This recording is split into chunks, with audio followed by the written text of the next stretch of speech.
Hey guys, another video for our nature and environment in Japan playlist. We made a video a little while ago talking about the bear attacks. We've been having lots of bear attacks this year in Japan, record numbers apparently, and it's continued.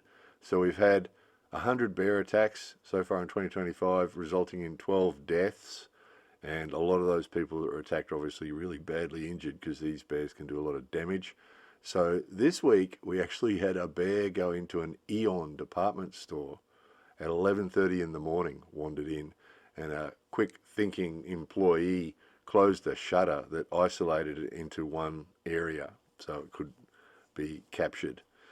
So 80 centimeters long, they said, which is not a really big bear, pretty little bear, but sadly it was, they had to capture it, and they killed it. So it's pretty sad. So in the news has been the story about the police have been sent out to try and deal with it, because usually it's the hunters. They have hunters that are usually tasked with this, but recently it's become such a problem that they've involved the police as well and been using the riot police and all sorts of special police groups to go out and chase down the bears that have attacked different people.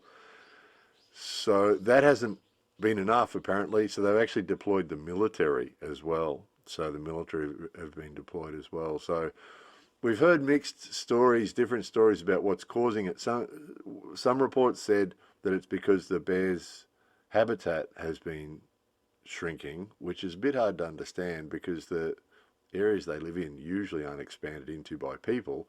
And also the other reports have been saying that it's because a lot of these rural areas are becoming less habitated by people, which means the bears are more likely to come in. So hard to know what the actual cause is.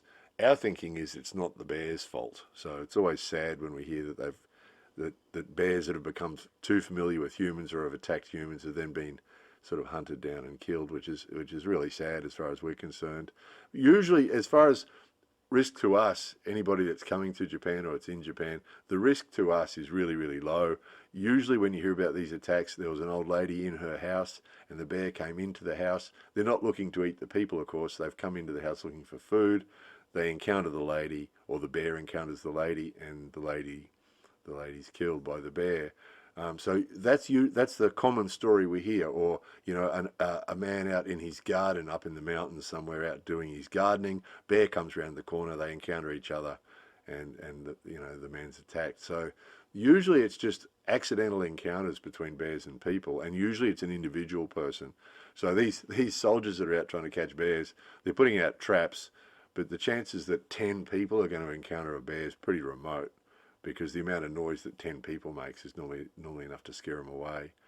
So as far as the risk to us, your chances of being hurt by a bear in Japan is much, much less than your chances of being hurt in a car accident on the road. So don't be worrying about bears in Japan.